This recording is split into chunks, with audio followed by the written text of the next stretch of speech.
A lot of times. There are times na masaya naman ako, galing taping, tuwang-tuwa ako, and then I say, Lord, ang saya-saya ko, naging smooth yung taping namin.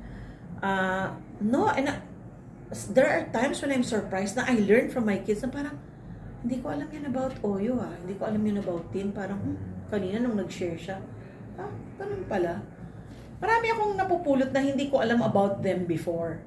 Or stuff about Danica and Mark na, I didn't know that about them before. Parang, now, alam ko yun. Kasi nga, openly din silang nag-share Kasi nga, sabi ko sa'yo, the reality part of the show is, we're so real when we share. Walang script. Walang cut. Tuloy-tuloy. And then, ini-edit-edit na lang pag masyadong mahaba or redundant. Pero, that's the real part. So, ano na-discover mo sa kanila? Each one of them while doing this? Yun nga, a lot of things about marriage, about parenting, about money. Parang, okay, hindi ko alam yun Parang, ngayon pala, di ba? Napaka-responsible na pala ng mga anak ko. Parang, I begin to see na, I didn't know na, akala ko nga, baby ko pa sila, running this company. Hindi, very sila. Lahat ng nagre-report ako, ito yung nagastos natin, ito na lang yung money in the bank. Ano tong ganyan, mami? Ano tong gastos na to? Bakit to binabayaran? Anong trabaho niyan? Anong job description niyan? Bakit wala? O ito, bakit hindi siya pumupunta sa set? Palitan to, ganyan. Ganyan sila. Kaya sabi ko, and then they tell me, mami, hindi ka pwede magdesisyon na hindi namin alam, Bakit? Sabi ko, nagdesisyon na ba ako na hindi nyo alam? You're consulted in everything. Kasi you are partners. Yeah, we are partners. So, let's do this together. Kumbaga, very hands-on sila. Koprod Oo. So, kunyari, minsan, masaya akong ganyan. Biglang pagdating ko sa bahay, wala nang ingay. Nakauwi na sila sa mga bahay nila. And then I'm alone. And then I realize parang, nakakabingi yung katahimikan sa bahay. Parang minsan pagpasok mo lang, maiiyak ka kasi sobrang tahimik. And then it's just me and the maids and the driver. Parang, Lord, comfort me, nalulungkot ako. And then I just open my Bible. Or I play praise music. And then, I just talk to God. Lord, ba't ganito? Wala naman. Miss D, naisip niyo rin po na, what if ako na lang ulit a solo host? Kasi di ba, we've known you talaga to be a great host And I'm sure marami nakakamiss talaga sa inyo. Kasi, and what made you come up na i-join ko na tong aking mga anak? Okay. Nung una naisip ko, I would come back, ako lang. But then, sabi ko, DV would always say, why don't you have a talk show with Danica and with Tin? Total, gustong-gusto naman ni Danica na magkaroon ng talk show. And a lot of people are asking, bakit hindi kayong tatlo ni Tin? So, naisip ko, hindi naman si Tin, hindi naman siguro papayag yan. So, siguro kami nalang dalawa ni Danica. And then, one time, we were together, I broached the topic sa kanila. Tapos, nagulat ako na, maganda yan, ma! Gawin natin. So, parang, So, doon ko naisip na gusto nila. And at the same time, that was the time na sinabi ni Oyo na he wanted to invest their money kasi meron daw silang extra money ni Tin and then he wanted to invest sana sa company ng dad niya. Sa production company ng dad niya. And then sabi ng dad niya, wag na lang muna ganyan-ganyan. Kung gusto mo, i-advance ko sa iyo yung inheritance mo. Sabi niya, no, it's not that. I want to learn how to have my own company. So, parang inisip ko, my son naman wants to venture into, he wanted to, hindi, tsaka gusto niya mag-invest sa dad niya. Pero siguro naman si Vic, being protective of his son, takot din siya na baka malugi yung pera ng anak niya. Kasi nga sabi niya, bago pa lang itbulaga, wag na muna anak. So, sabi ko siguro Vic is being very protective of his son's earnings. And sabi ko, why not? Siya naman ang may gusto. Sabi ko, ba't kaya hindi ka mag-direct? Ako, ma. Sabi ko, diba, dream mo na dati na mag-direct. At saka every time may soap ka naman, nakikialam ka sa direction, diba? Pwede, sabi niya. Pero, gusto ko muna mag-train ng konti. Sabi ko, but you have the touch, diba? Gusto mo naman. Sabi niya, alam ko, kaya ko, ma. Pero, sige, give me the chance to dabble muna and see how it goes. Eh, nagustuhan niya. And I can see that he's so responsible. So, sabi ko, gusto ni Danica mag-talk show. Gusto din naman ni Oyo mag-direct. So, why not both give my children a chance? And sabi ko, pag nasama ko naman yung dalawang anak, the in-laws will follow. So we asked Mark kung gusto niyang sumali, go naman si Mark. Although Mark said na, I won't always be there kasi marami siyang laro abroad, marami siyang laro out of town. So taken na yun na there will be episodes na wala si Mark kasi lagi naman kasi siyang out of town or out of the country. And then yun, ang surprise sa amin si Tin, she wanted to do it. Sabi niya, this is something I can do na hindi ako malalayo sa mga anak ko. Hindi naman to taping na magdamag, maghapon. So, why not? Sige ma, gusto ko yan. And then she said na, yun nga, I've been looking for a venue for me to be able to bring people to God. To be able to bring people to the Lord through my experiences. So, magugulat ka na may mga experiences pala siya na hindi namin alam na. Okay? So, nasa-share niya naman. So, ako, I'm excited na this is a first. You know, it's fun. Like, may mga episode kami na wala kaming tigil ng kakatawa lang, nakakatawa.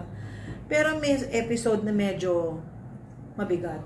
Pero yun yung tipong episode na may takeaway ka, may baon ka pa uwi na food for thought. So parang, kasi we don't want to be a no-nonsense show naman eh. We want people to pick up something na even in our funny episodes, sasabihin namin para bang eto, why are people happy? Why are we doing this? Because, you know, the pictures of our past show us what we were before and how we've grown. From there, nasa na tayo ngayon? Ano na yung inilakbay ng buhay natin? Paano na tayo nag-improve? So, ang message ng show namin sa katatawanan, sa saya, sa hirap, sa lungkot, sa pag-ibig, andyan ang pamilya mo. Sa lahat ng gagawin mo, the core is always family. And in my personal experience, like there were times na naging malungkot din yung mga anak ko because of my wrong decisions. There were times na nadama yung mga anak ko dahil sa mga mali kong desisyon sa buhay. May mga desisyon naman ako naging tama na nadamay pa sila. But through thick and thin, through hell or high water, they never left me. They were always there to stand by me, never judged me, never disrespected me. Never nila ako ginudge. Parang, there were times they'll say, Mommy, your decision was wrong. Nadadamay pa kami dahil sa decision mo. Ganyan. Pero through thick or thin, family was there. Never nila ako iniwan. Inintindi nila ako sa lahat ng bagay. Kaya ako, magkamali man sila, I tell them also, mali ka yung decision mo dyan. Pero I never judge. Iniintindi ko rin. Kasi yun ang family eh. Family shouldn't judge you. Family should support you. Family should be your core. Your root, di ba? Dumaan man ng napakaraming sakuna, dumaan man ng napakaraming bagyo, baha. Pero kung malalim ang ugat ng pamilyang yan, hindi yan mabubuwag, hindi yan maa-uproot. Yun. So yun sa mga takeaway namin sa show na makikita talaga namin. Pagdating po sa production, yun yung Teka nga muna, baka ang pangit na. Okay pa ba? Maganda ka pa rin, hindi ka naman na-mention niyo po na Sorry, ba't ba ako umiiyak sa interview na to? Dapat Malapit na rin masaya. kami. naiyak na rin kami. Malapit na rin ka. Ba't kayo naiiyak? Pero kasi I'm just speaking from my heart. Yung na-mention niyo po na dati sobrang kayo dun sa fans na every time kayo po talaga yung sumasagot. Yes. Since ngayon medyo modern times, alam naman natin yung fans medyo Iba na rin sila. iba na rin silang i-interact sa Most nagiging are ganun pa rin entitled. po ba kayo? Well, siguro sa pagsasagot ng mga message sa Facebook o sa Instagram, and I've been answering them nung magmula nung nag-post kami, may mga magagandang comments sinasagot ko. Kaya ko yan. Pero, honest to goodness, like to post things on my own, hindi ko kaya mag-post sa sarili ko. It's either tutulungan ako ng Dina's Angels or kaya tutulungan ako ng anak ko or yung PA ko. Hindi ako marunong kunyari, like yung reaction. kunyari simple lang na kumalat na yata yung makeup ko. No, yun lang po. Kunyari may pinicture ako tapos binost ko lang. Malamang kasama ko si Danica noon o si Oyo. Or yung husband ko. Hindi Pwede ako. replies po sa comments. Kaya ko mag-reply pero Kahit bashing, Miss Lee. Usong-uso yun ngayon eh. Yung Kung bashing. mang-bash sila, edi thank you, that's your opinion. This You is won't respond. Hindi, kanina pinag-uusapan namin ni Ram. Sabi ko kung valid yung ano niya, yung bashing niya, yung comment niya, sasabihin ko, thank you, I'll try to look at my episodes, my past episodes and learn from your comment and try to improve. And paano po kung nonsense? Pero kung halimbawa, Kwenta. nonsense ang bashing Mga niya, entitled o di lang. ikaw na dito.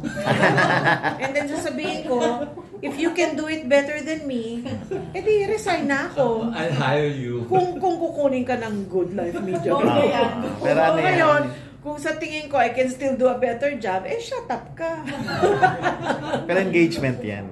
That's part of the game. Pero kasi Oo, pag, lalo ngayon. Okay kaya lang lang yun. diba, you can't be mean to people. Yeah. Kaya lang sabi ko nga, you all know me. Ako I am me kasi hindi ako marunong mag-plastic. Yan naman kaya ako pinainisan ng tao and kaya din nila ako minahal kasi napaka-prangka ni Miss. Brutally. Diba? Parang sabi nga ni Ram, ako hindi mo pwedeng gawin yan kasi that's part of the game. Ram, I'm not Dina Bonneville if I'm not Yes. honest. Hindi, ang dami yung mga quotes. Prangka ako eh. Wala akong Ayun na magagawa. nga, Miss Lee. Kasi kung mean sila, you can't help but be mean. YouTubers. Sa House of the Official, sa July 11 na po ang aming premiere telecast. So every Friday at 5 o'clock, you will see the new episode. Every Friday at 5 o'clock. Bakit Friday? Kasi tapos ka na ng trabaho, no? May time ka na manood. Oo, 5 p.m. pa. 5 p.m. So, mag-subscribe na po kayo sa House of the Official. Ilan na na-tape niya, Miss Lee?